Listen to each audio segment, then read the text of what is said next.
یہ کہانی ہے قاضی یحییٰ بن منصور کی، جس نے اپنے بیٹے کو اپنے ہاتھوں سے سولی پر لٹکایا۔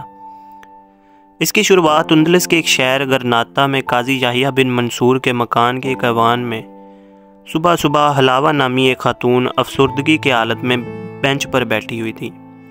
حلاوہ قاضی یحییٰ بن منصور کے اکلوتے بیٹے زبیر کی دایا تھی۔ زبیر صرف 3 دن کا تھا کہ اس کی ماں کا انتقال ہو گیا اور حلاوہ نے اسے اپنا دودھ پلا کر پالا پوسا اور جوان کیا تھا۔ زبیر کے ہاتھوں ایک نوجوان کا قتل ہو گیا۔ اس کے باپ یحییٰ بن منصور نے، جو قرطبہ کا قاضی تھا، اسے پھانسی کا سزا کا حکم دیا۔ آج اس حکم پر عمل درآمد کا دن تھا اور اسی لیے حلاوہ پریشان کھڑی تھی۔ اسی اثناء میں عبداللہ نامی غلام، جو یحییٰ بن منصور کا قدیمی نوکر تھا، کمرے میں داخل ہوا اور حلاوہ کو اس بات پر برا بھلا کہنے لگا کہ وہ زبیر کی پھانسی کو منحوس کلمات اپنے زبان سے کیوں نکال رہی ہے۔ حلاوہ نے مایوسی سے کہا کہ آج زبیر کی زندگی کا آخری دن ہے، وہ عدالت کی حراست میں ہے اور شام ہونے سے پہلے پہلے اس کی زندگی ختم کر دی جائے گی۔ ان حالات میں اس کے بچنے کا بھلا کیا امید رہ جاتی ہے۔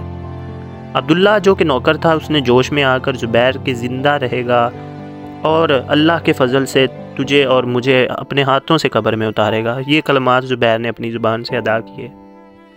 اس وقت پورا قرطبہ میں ایک بھی شخص ایسا نہیں تھا کہ جو کسی کے بھی حکم سے، خواہ وہ حکم زبیر کے باپ کا ہی کیوں نہ ہو، اسے سولی پر چڑھانے کے لیے تیار ہو۔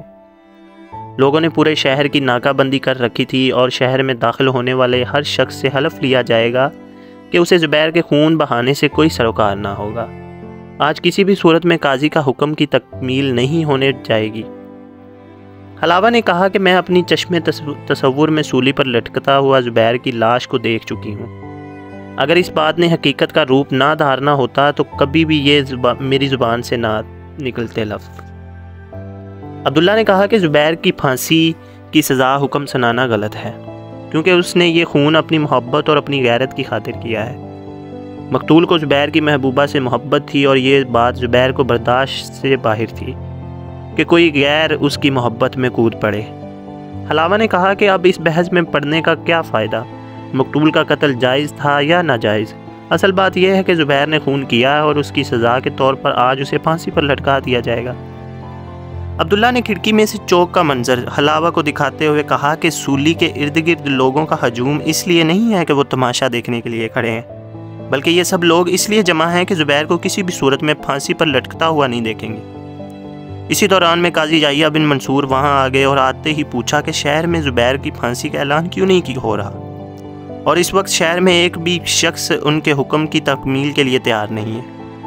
یہ سن کر قاضی نے حکم دیا کہ عدالت کے عہدیداروں کو بلایا جائے۔ حلاوہ نے آگے بڑھ کر بڑے جذباتی انداز میں قاضی یحییٰ بن منصور کی شفقت پداری کو بیدار کرنے کی کوشش کی، اپنی ممتا کی محبت کے واسطے دیے اور زبیر کی جان بخشی کر دے، لیکن قاضی نے مختصر سا جواب دیا، تم نے جو کچھ کہنا تھا کہہ چکی، میں بہرا نہیں ہوں، میں سن چکا ہوں۔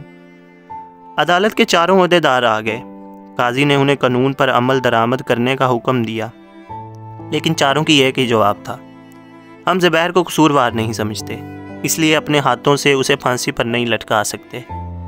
قاضی نے کھڑکی میں سے چوک میں کھڑے لوگوں میں سے کسی کو یہ خدمت سر انجام دینے کا کہا تو ہجوم نے اس بات کو ہنسی میں اڑا دیا۔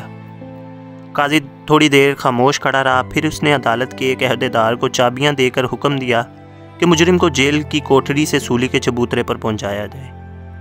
حکم کی تکمیل ہو گئی، موت کا نکارہ بجنے لگا، مجرم کو تختہ دار پر پہنچا دیا گیا۔ ہر طرف سناٹا چھایا ہوا تھا۔ زبیر نے آگے بڑھ کر اپنے والد کے ان ہاتھوں کو چوما جو تھوڑی دیر بعد اسے پھانسی کے تختے پر چڑھانے والے تھے۔